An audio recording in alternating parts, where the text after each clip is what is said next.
Cullen live in 1 minute.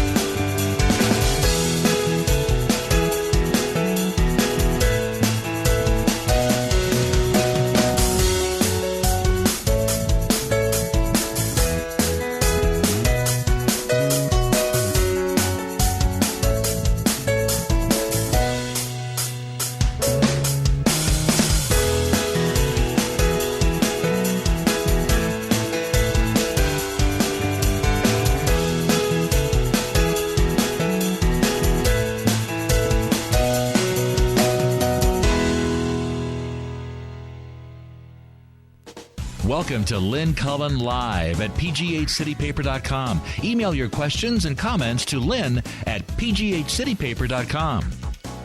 Yeah, well, by the time the show's over, it might be Lynn Cullen deceased. I gotta tell you, man. So the air conditioning's broken, and it's about 150 degrees in here. We'll do the best we can.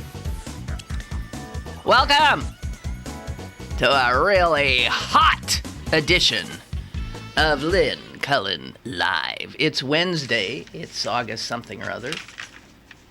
5th. And this, by the way, is the last day of the week for me. Off to celebrate my mom's birthday. And to vet my sister's new puppy. And a number of other familial responsibilities. I will return next Tuesday. And then, as I said, I hope to stay put for a bit. Well, all right. So, I don't know when you heard the news, but I didn't. I was late to it. I don't watch local news, and I try to sort of unplug when I'm at home, which I'd done pretty well yesterday. So when I just happened to check my email and my Twitter, it was late last night that I found out that the great Elsie Hillman had died. You know, you are going to hear, obviously, such laudatory comments about this woman coming from all quarters. And let me assure you, they are heartfelt. They are well-deserved. This was a remarkable human being who had an extraordinary impact. Now, she was born, as so few are, to a life of extraordinary wealth and privilege. She was born into a rock-ribbed Fox Chapel Republican family. She grew up listening to her father decry the New Deal and Franklin Delano Roosevelt. Listen to the school she was sent to. It's a wonder she came out as unscathed as she did. Because everything about her early biography, if you just read it with all the assumptions that come with it, is that she'd grow up to be, frankly, a jerk. And a not very interesting jerk. She first went to the Ellis School, of course. And then she was off to the Ethel Walker School in Connecticut. Never heard of it, but I can bet that all the girls there at Ethel Walker were all from families of extraordinary wealth. And this is where they went to get sort of finished before they were married off to men of extraordinary wealth. From the Ethel Walker School in Connecticut, she went on to the Westminster Choir College in Princeton, New Jersey. I have to admit, both of these are totally new to me. And here's where she starts to show she ain't what you think. 19 years old, she up and marries. And she marries well. She marries a dashing, gloriously handsome Henry Hillman, a Navy pilot. This is 1945, so the war is done. And they lived in New York, then they lived in Texas, and then they came to Pittsburgh, and Pittsburgh has been grateful for that ever since.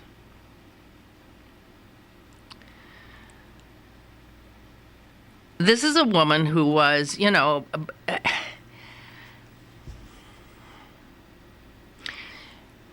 things they funded, it's just amazing, the support they gave to so many causes. Even something like the skating rink at PPG, the Hillmans did that. And then when she found out that when the skating rink isn't there, there was a fountain. The water was there or something. And she heard that the security guards were getting on the little kids who were playing in the fountain. And she put a stop to it immediately. She said, the fountain should be played in by the children. She's called always a grande dame of the Republican Party, but let me tell you this, not this Republican Party. She hated this Republican Party. She might, in fact, be best friends with George H.W. Bush and Barbara. She may, in fact, have been on the Republican National Committee for years. She may, in fact, be all of that. Know the White House like no problem. Friendly as hell with like every mover and shaker in the Republican Party up to a point. But she didn't like this Republican Party. She wrote in 2000 and, let me get this right. She let it be known quite clearly on numerous occasions that this Republican Party was not something she was into. She said this: I'm glad I'm not actively involved in it. It has changed so much. It's not the Republican Party that I knew when I was working so hard for it. It's a very different kind of political atmosphere, and I am just not comfortable in it. Former Governor Dick Thornburgh, former Attorney General of the United States, Dick Thornburgh, said this about her. She was a fighter for her party, for her state, her candidate, but especially for her fight for full inclusion of women and minorities in the political process. Here's where you start to see how the current Republican Party would be uncomfortable for the likes of Elsie Hillman. She was on the front lines of so many fights regarding women and minorities, it would blow your mind. And she was a Republican. And she was always telling the party, you're closing out black people, women, this, that, and they didn't listen to her.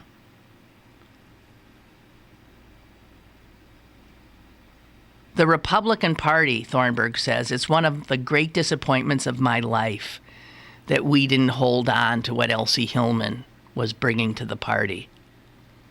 The party, Thornburgh says, it's generally acknowledged, has moved away from a lot of those issues on women's rights and minorities. She was very disturbed by the movement to the right of the Republican Party. That's a quote from another Republican, Jim Roddy.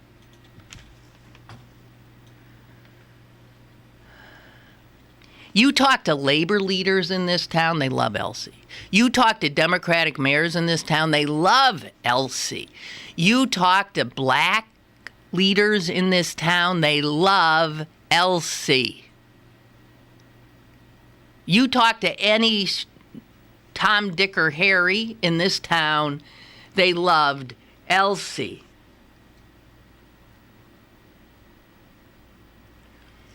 You know who one of her best friends was? Stop and think of this.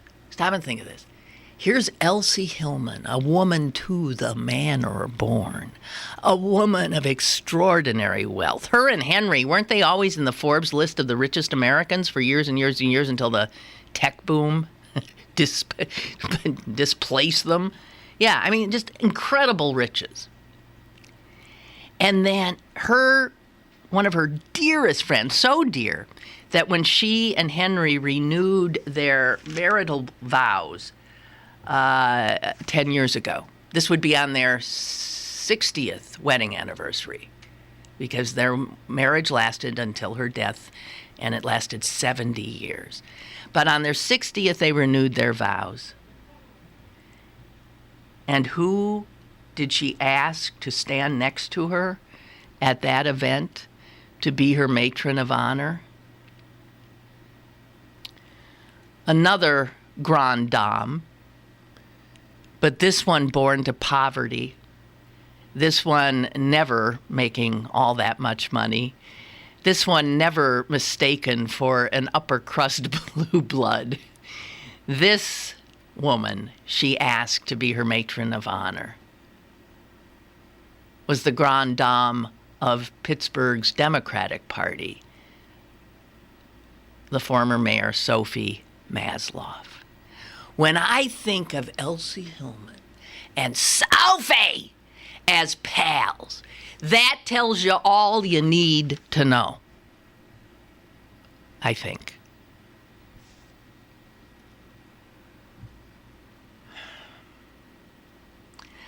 I once, maybe it's about 9 years ago or so, I came home and on my answering machine was this.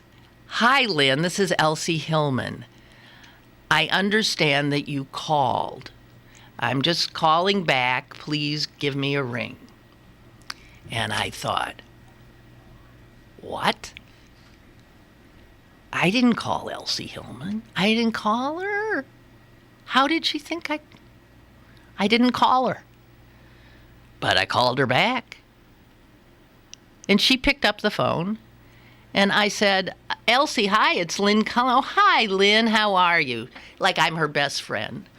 And I said, Elsie, this is unbelievable, but I did not call you. She said, what? I said, I didn't call you. She said, well, how odd. She said, the woman, I don't know, some woman in her house who I guess maybe takes her calls, her secretary generally, although obviously she answered the phone then. She said, it's quite clear she left me a note that you had called Lynn Cullen and had given me your number. That I got your right number. I said, yeah. I said, here's the strange thing. I didn't call. And we stayed on the phone for a while trying to figure out what the heck, how that could have happened. And I said, well, quite clearly somebody called and said they were Lynn Cullen and did have my phone number because, I mean, you've got the right phone number. So someone was either pranking you and pranking me, and what the purpose would be, I don't know, unless somebody wanted us to talk. She said, well, it's a pleasure to talk to you. How you doing? And we had a very nice conversation, but what the hell, that's a mystery that will not be solved. George H.W. Bush's wife, the former First Lady Barbara, a woman I don't like, was a dear friend of Elsie's. And I'll give Barbara Bush this. She nailed Elsie in trying to describe her. She said Elsie Hillman is a cross between Teddy Roosevelt and Auntie Mame. I think that's about it. There's that sort of moderate, socially liberal Teddy Roosevelt, but the bull moose, a tough guy, and then Auntie Mame, the just sort of lover of life and of everybody.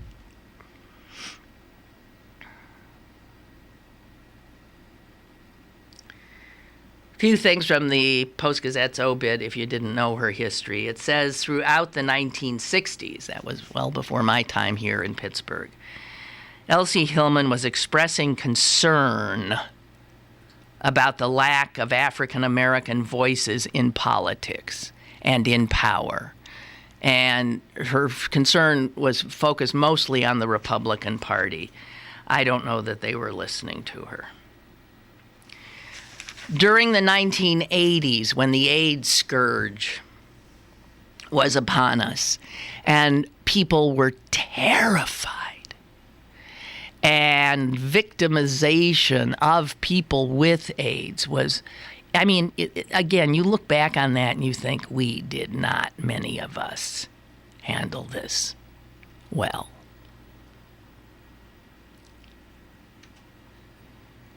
Elsie did. So during the 80s, when that stigma was there, when people wouldn't touch somebody with AIDS, let alone care for them, when they were treated as lepers left to die, she was delivering food baskets to people who were dying of the disease. And she was sitting with them and eating with them.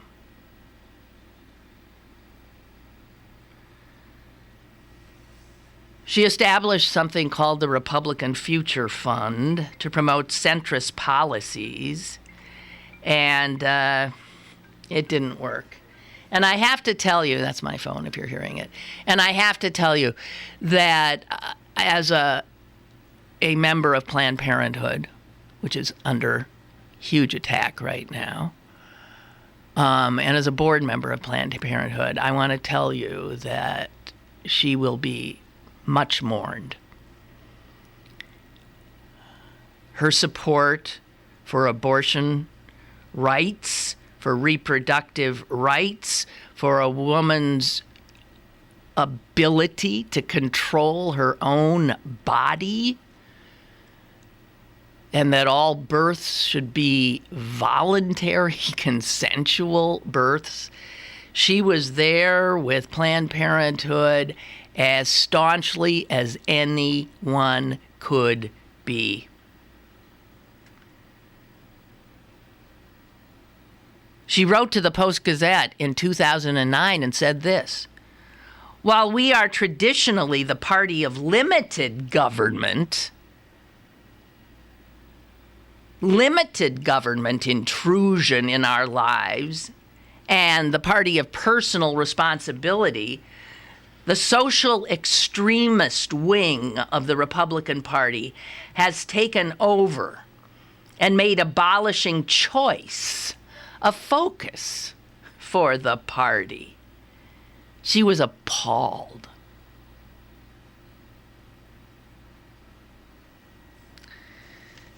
This is a woman who used her wealth and the power that came with it incredibly well.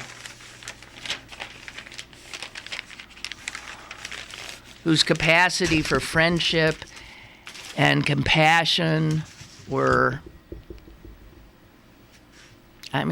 is legendary. A wonderful human being. Elsie Hillman, I hope you and Sophie can get together.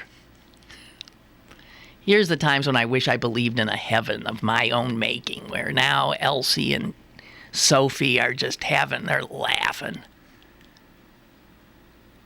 Because both loved to laugh and both were funny.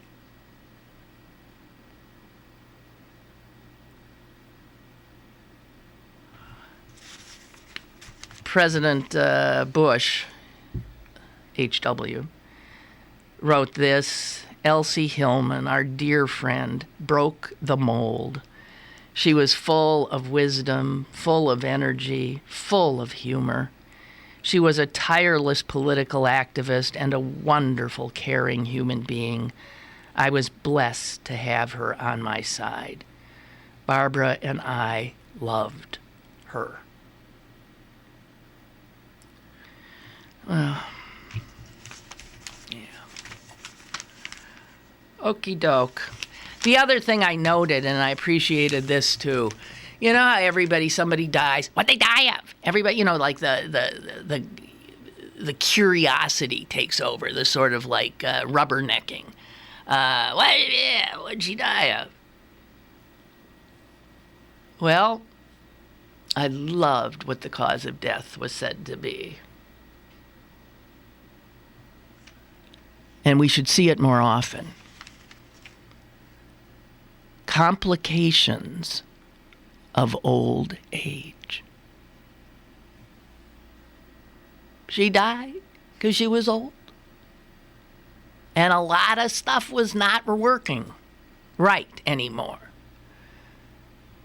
And that's what kills you when you're that old. A lot of stuff, usually. Complications of old age. Rest in peace, Elsie. God bless you.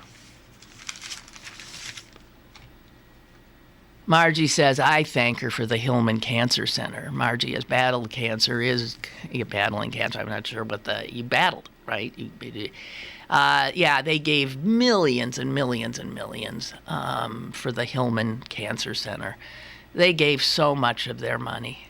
And they had it to give. But she did more than give money. It's easy to write checks when you got tons of money. She was out there. All right. I'll try to stop now. But if anybody, has any remembrances, feel free to share. God bless her. And my heart goes out to Henry. I mean, stop and think. He had her from the age of 19 to the 89. He had her for 70 wondrous years. And they were quite a team.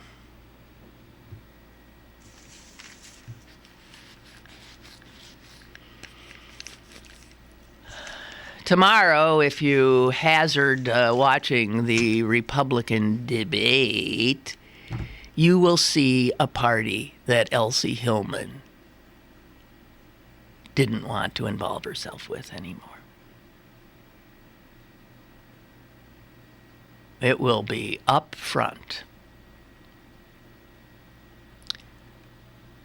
Here I go again. She often said, I always wondered why she didn't leave the party. But she didn't. And she said, I'll probably die a Republican. But she was trying always thinking that if she were in it and had the ear of people as high as presidents and governors, Thornburg and Ridge, all these people owe her so much. I mean, she had so many people who considered her mentors to them. And they're not wackos. They're not the wackos. And people who aren't the wackos can't do it anymore in that party. I mean, it's a monster of their own making, so. All righty, let's see what else I got. I'm not as hot as I thought I'd be. No, it's not that bad. Do you think maybe they fixed it? No, I just think it's not that bad yet. I just realized I'm not sweating. No, but I was sweating when we started. You think I just got used to it? I don't know. It's a good thing either way. Yeah, we're just trying to prove that while women might be freezing in office buildings all over Pittsburgh right now, they aren't here. 2 letters to the editor caught my eye. I want to share some with you. One is from the co-owner of La Gondola Pizzeria. I don't know where. It's in downtown somewhere. His name is Eric Muto. I like this guy. Eric! It's a shout out to you. I like you. He wrote about all the business owners and small business owners and big business owners who were bitching and moaning about the fact that the Pittsburgh City Council passed on Monday, overwhelmingly, a law that will require all employers within the city limits to provide paid sick leave.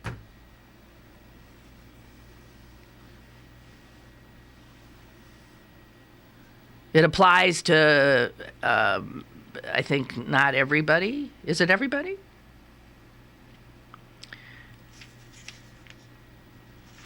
And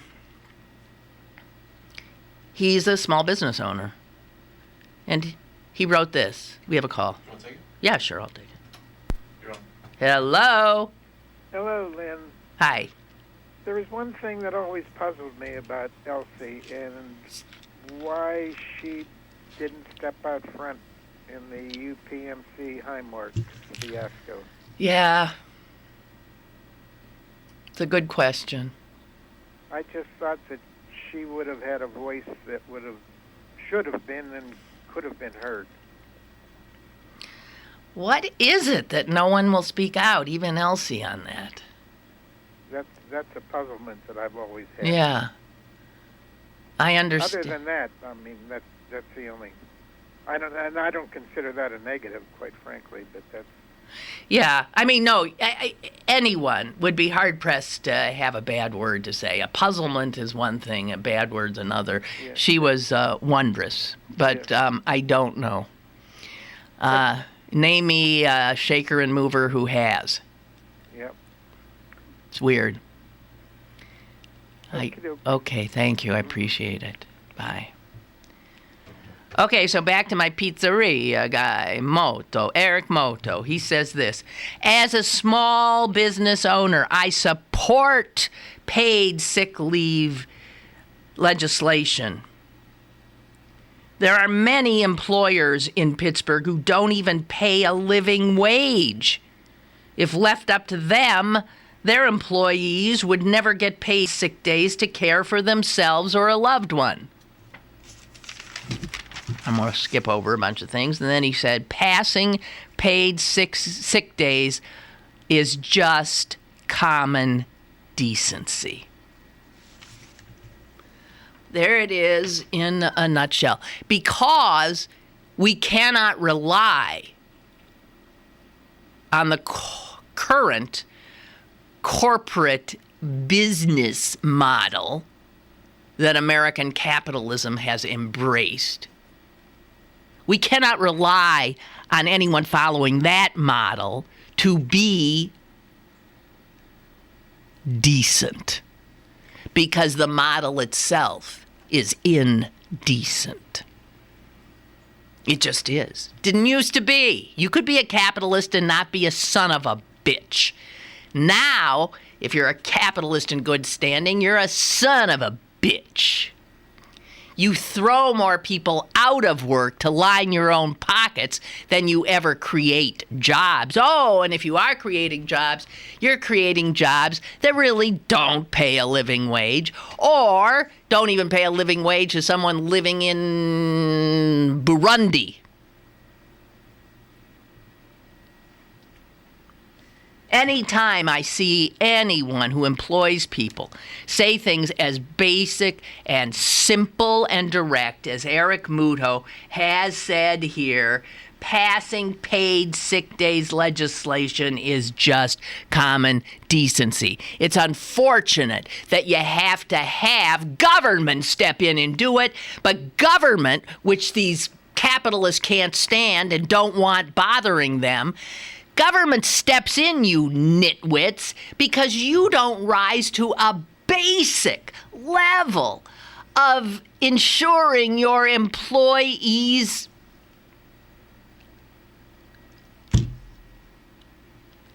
health, welfare, anything. You base your decisions on one thing only: And that is your bottom line. That is definitely part of what should be in any mix when you're making a business decision. But the sense that the people who make that bottom line possible are somehow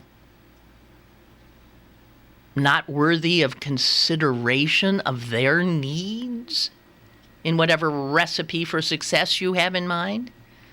I hate these people. I love Eric Muto.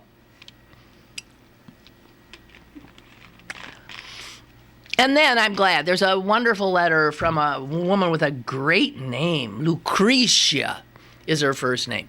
Lucretia Biordi. I think she was of Italian extraction. But it looks like married a Jew because her last name's Elson, which I think of as a Jewish name. Lucretia Biordi Elson. She wrote about a story that I had read in the paper and was perplexed by. And I'm so glad she wrote, because what she has written is exactly why I was perplexed. Perhaps you saw it. The story was on the front page of a recent edition of the paper. Maybe it was even the Sunday paper. And its headline was, Buddy Guy's Foul Language Makes Festival Official Blue. Yeah. Now, Buddy Guy, for those of you who aren't blues fans, is great. I like great. Buddy Guy, great. He's he got to be old. He's an old black blues singer. And I guess he was brought into this concert for the Pittsburgh Blues Festival, yeah. And this benefits the food bank. Everything's good. Everything's good. You got Buddy Guy. You got benefiting the food bank. And the front page of the paper talks about the fact that the guy who organized the festival had his 13-year-old son at the festival, and he was upset because Buddy Guy, on more than one occasion, apparently said, fuck. Or fucking. Or he used the F word. And so there was an apology that came from the guy who organized the blues festival, and saying he was sorry if any families with young children or anybody else was upset. It was most unfortunate. And I remember I'm reading this and thinking, what? I mean, come on! It's a blues festival! It's Buddy Guy! You say, it's fucking great. I mean, whatever. I mean, come on! You gotta be kidding me!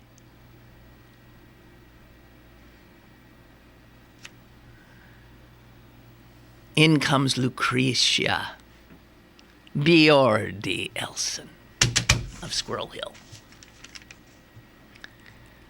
Oh, come on!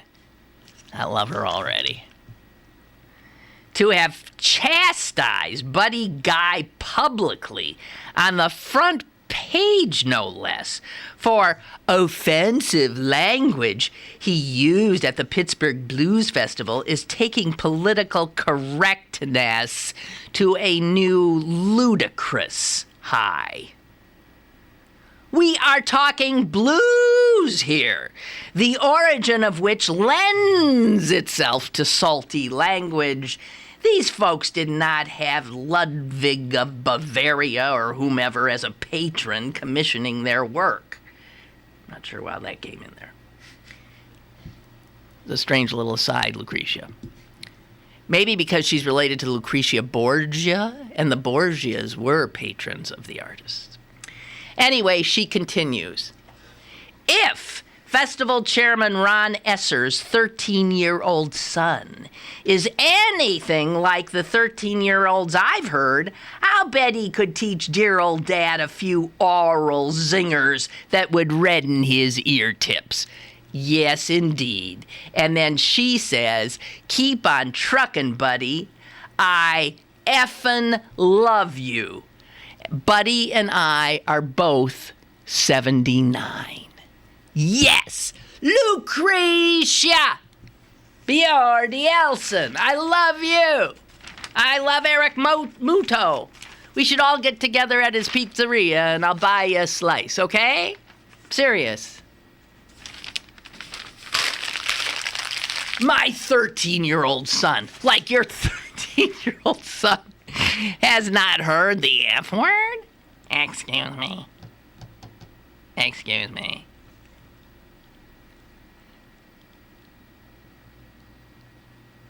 Margie, who battled cancer and now says she is cancer-free, says her employer cut her health care when she came back to work. That's what I'm talking about. That's what I'm talking about. She said she walked out. Yeah. Jesus. Melanie writes, in a past job, I was charged with creating a holiday tree for the Carnegie Museum's annual Holiday Tree event. Local nonprofits were asked to create smaller trees that would be auctioned off.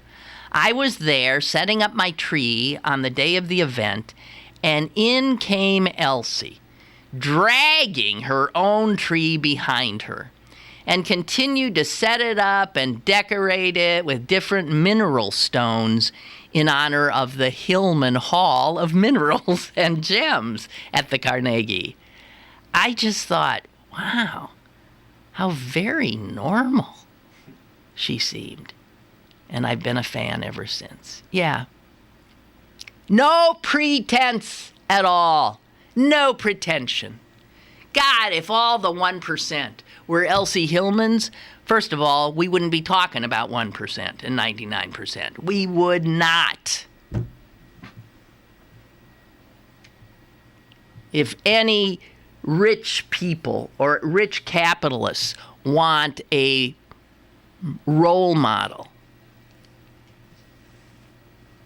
there it is. And it will stand forever. There it is.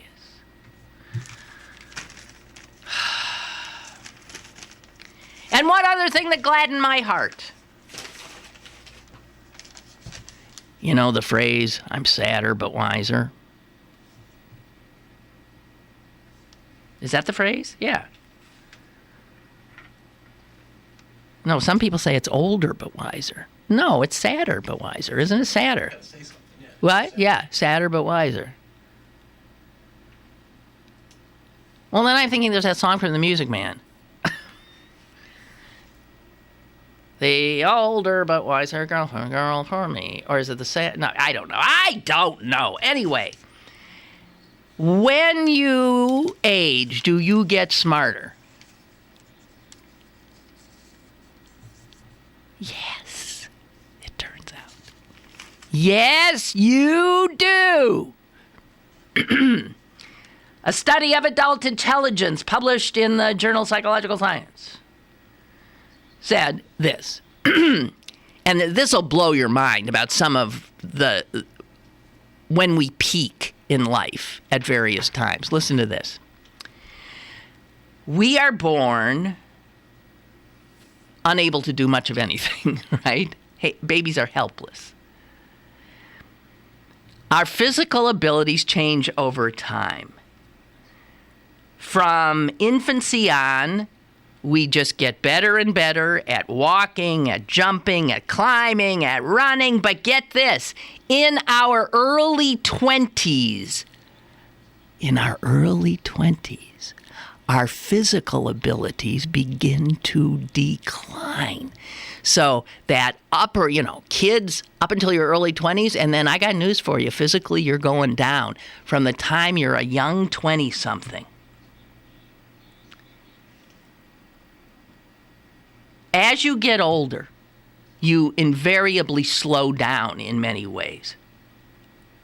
But as you get older, you are getting wiser.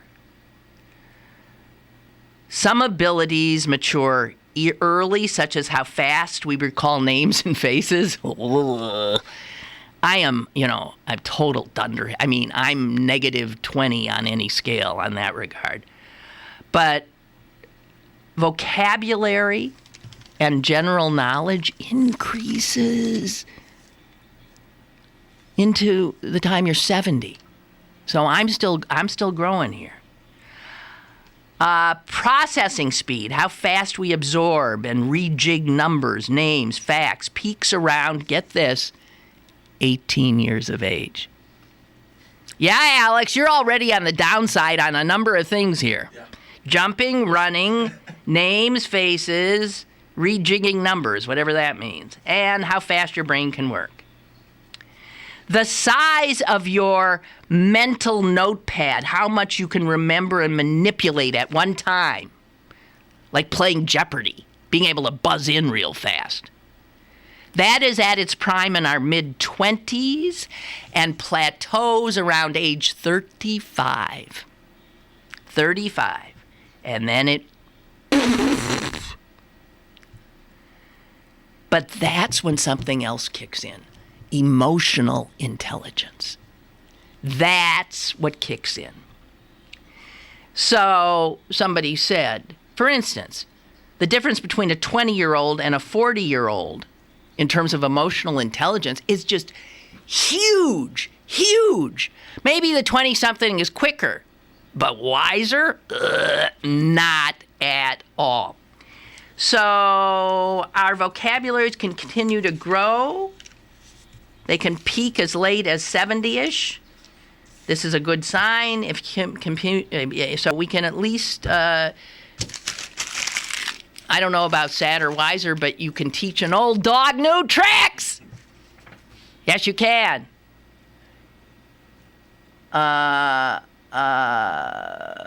Okay. I'm just checking out. Okay. Ludwig of Bavaria. You guys, this is from Griffin. He was the composer Wagner's patron. Lucretia was saying, we're not talking about classical music here, folks. Okay. Thank you, Griffin. Lucretia and you are so far.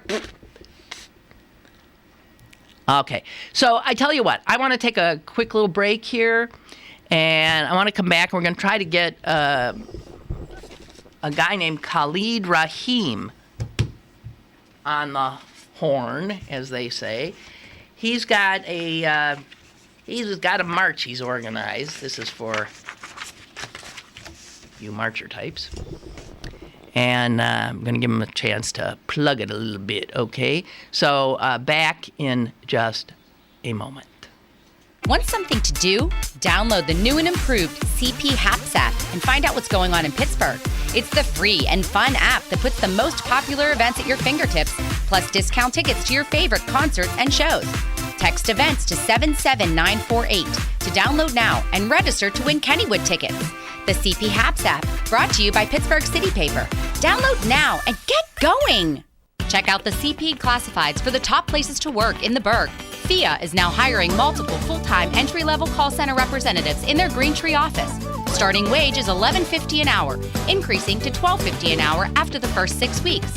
FIA is interested in people who are dependable and committed to delivering stellar customer service. For more information, apply online at fia.org/jobs. That is PHEAA.org/jobs. FIA is an equal opportunity employer. Download the CP Haps app to find out what's happening in Pittsburgh. It's the fun and free app that puts the most popular events at your fingertips. Text events to 77948 to download now. Available on the App Store and Google Play. Brought to you by Pittsburgh City Paper. Bargains.com is your best bet for great deals in the Burgh. Log on today for exclusive bargains from Round Corner Cantina, Wing Arts, Verde, the Pittsburgh Grill, and Garden Dreams Urban Farm. BurghBargains.com, Pittsburgh's best bargains. BurghBargains.com. Download the brand new CP Haps app and find out what's going on in Pittsburgh. It's the fun and free app that puts the most popular events at your fingertips. Text events to 77948 to download now and register to win tickets to PNC Park for Friday, September 12th versus the Cubs. The CP Haps app, brought to you by Pittsburgh City Paper. You're listening to Lynn Cullen live at pghcitypaper.com. Once again, here's Lynn Cullen. Hey, hi. Welcome back. I wasn't kidding when I said I was coming back. Okay, we've got someone on the line. And Khalid, are you there? Yes, I'm here. Good morning, Lynn. Good morning. This is Khalid Raheem. I don't know how you want to introduce yourself in this regard. You're a name. I haven't met you, Khalid, but I've seen your name in the paper a lot, it seems. You're very active. Well, yeah, I've been active throughout the years here in Pittsburgh and Allegheny County, dealing with issues around social justice and youth development and community development. What we're doing now is a group of folks, myself being the lead convener, have pulled together a mobilization. And it's a very unique mobilization for a very specific reason. So I could share it with your listening audience. Yeah, go ahead. Right? No, do it. And if you're hearing a little buzz, never pay no attention. Okay. I'm telling callers, those are callers, just cease and desist for a bit, so I can get some basic information out of Khalid here. So go ahead. Okay. Disregard. All right. So we're calling it a national mobilization against police brutality and the FOP, the Fraternal Order of Police. Now, that may strike people as kind of odd as to why we would want to mobilize against a actual union. But the FOP is more than just a union. The FOP is the largest advocacy group and support group for law enforcement officers in the country, if not the entire world. They have well over 325,000 members coast to coast. Whoa. And they have other supporting types of organizations, such as the FOP Auxiliary Group. The reason we're organizing this national mobilization is because the FOP was founded here in Pittsburgh, Pennsylvania, by two Pittsburgh police officers 100 years ago, back in 1915. You know what? Pittsburghers don't even know that. No. And you know what? I did not know that. And then when I was coming downtown today, I saw this banner hanging in front of the William Penn Hotel, and it said, FOP Centennial. 100 years, and it suggested that the national FOP meeting here next week?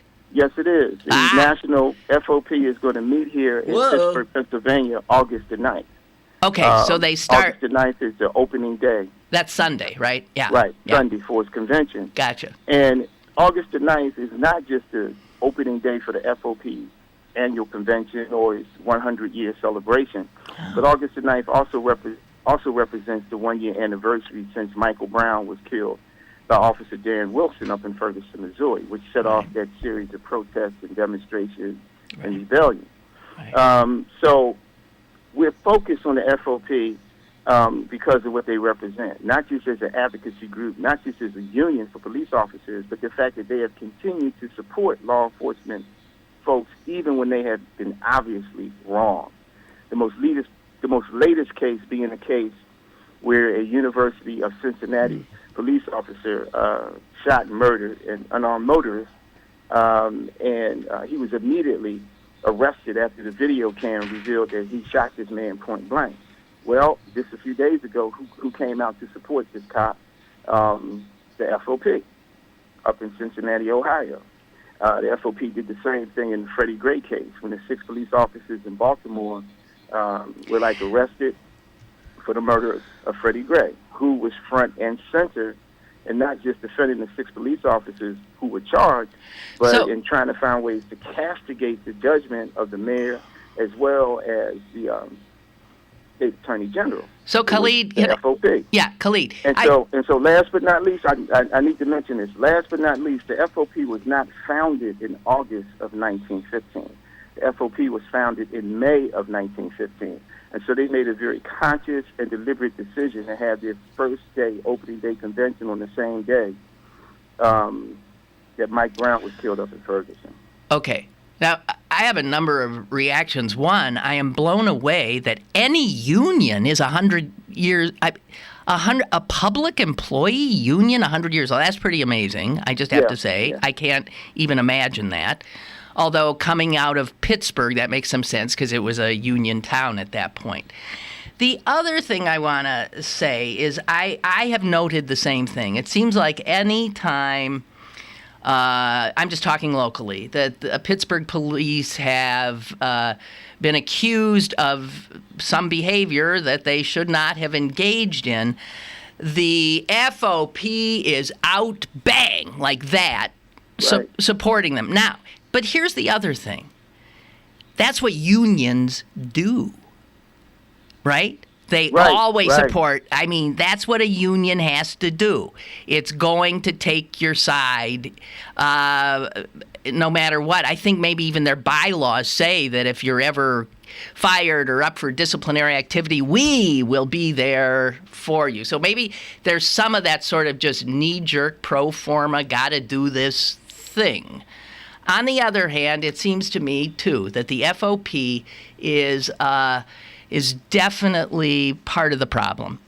And even with this new police chief, Cam McClay, I mean, you know that it's the FOP is fighting him every inch of the way in anything he tries to do to modernize this force. Right, absolutely. And, you know, it's kind of interesting that the FOP, when it was first started in Pittsburgh, it was a genuine effort on the part of two Pittsburgh police officers to safeguard the rights of law enforcement. So the FOP was actually founded in secret because if you remember historically, there was so much negative backlash against any type of union, union organizing, even in a city like Pittsburgh back in 1915. So the FOP was founded in secret. They sincerely tried to protect the rights of law enforcement people, better working conditions, more protection, so forth and so on, better pay. But as the years went by, the FOP has kind of like evolved into just a mouthpiece for bad cops and for bad policing.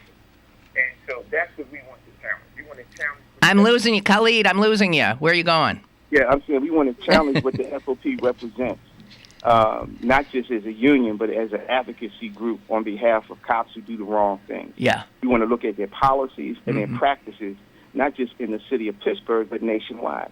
Well, they have hundreds and thousands of chapters and lounges all across the country. I was blown away by what you said, the number of hundreds of thousands of members nationally. Yeah. And you see politicians falling all over themselves to get the FOP's endorsement. Yes, they do. And every election cycle that comes up. Yeah. And that's also one of the things that we hope to focus on. Out of this mobilization, we hope to create an oversight type of organization. We're going to call it FOP Watch. And so we're going to be looking at those situations where politicians, as you say, fall all over themselves to get the endorsements of the FOP, because we want to monitor how these politicians and these public officials, including judges and district attorneys, how they deal with those controversial cases that come up when police officers clearly are in the wrong.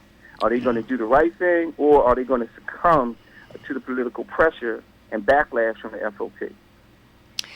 I'm curious how,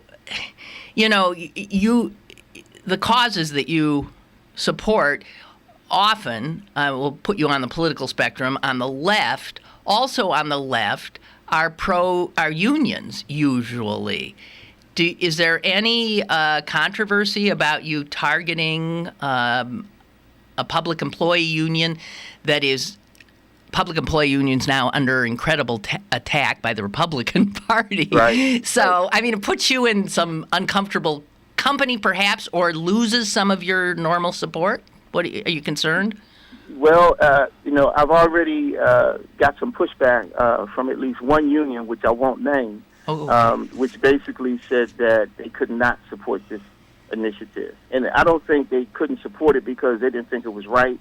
I think because as a union, they could not publicly endorse this initiative against another union. Mm-hmm. And so that created some negative feeling and pushback. But I understood it, and so I said, that's fine. Maybe you can support us in some other way as we move forward. So Pittsburgh is a union town. And we know that. We know that's the history of Pittsburgh. It supports workers, and it definitely supports the rights of workers. But we have to look at the role of the FOP. It's not just a union. It's not grandfather's union. It's not grandma's union. It's a different type of animal. Okay, oftentimes the FOP through the police forces and law enforcement will come out in opposition to other unions who are trying to get better wages, better benefits, and so forth. Okay, so, we have to look at that type of history as well. Well, I appreciate what you're saying and what you're doing, and I think what you're saying needs to be said and pointed out. So you guys are, as all these cops, all these FOPians are coming into Pittsburgh to start their convention, you're going to be marching? Yes, we're going to convene Sunday, August the 9th, 12 noon. Mm-hmm.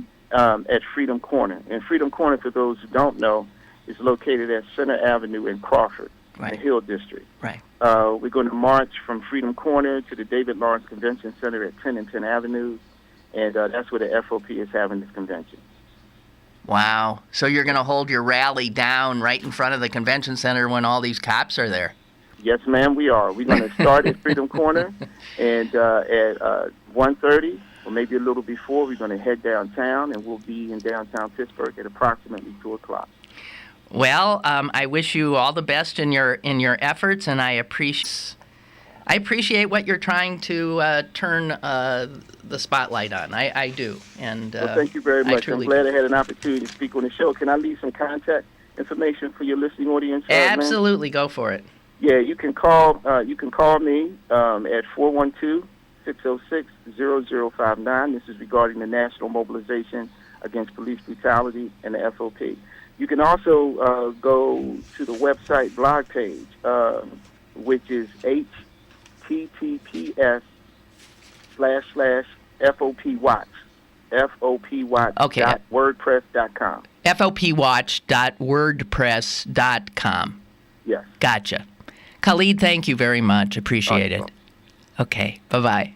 Bye-bye. Bye. Well, okay, there you have it. Who knew? I didn't know. 100 years started here? Yeah, and it's a union that's standing in the way of an awful lot of necessary reform. I'm going to close out with just 2 emails that have come in. And on Elsie. This one from Beth. I wish I was able to call your show today because as a young person who was very interested in politics, I had many wonderful interactions with Elsie. I remember when she was head of the National Republican Committee when George H.W. Bush was in office. This was the time when Pat Robertson was getting his supporters in the Republican Party and more so into state committee positions. He did some shady maneuvers in getting his folks in and the liberal Republicans out. Liberal Republicans? Yeah. I remember this ticked Elsie off, so she started supporting middle-of-the-road candidates for every position in and around Richmond, Virginia. I love it, which was the home of Pat Robertson. Oh, God bless her. I think it was some of the largest money ever given at that point for a school district race. Way to go, Elsie. As a kid, I thought it was so cool to see checks with it stating household account number 4. Elsie was the type who would be at an event at the Duquesne Club and then would be okay with going to some small event in the Mon Valley, and she was exactly the same person at both events. Pittsburgh is less interesting today in the passing of such a huge character. Elsie Hillman, I agree. We are much diminished. Quoting John Donne, do not send to know for whom the bell tolls. It tolls for thee. We are all diminished. And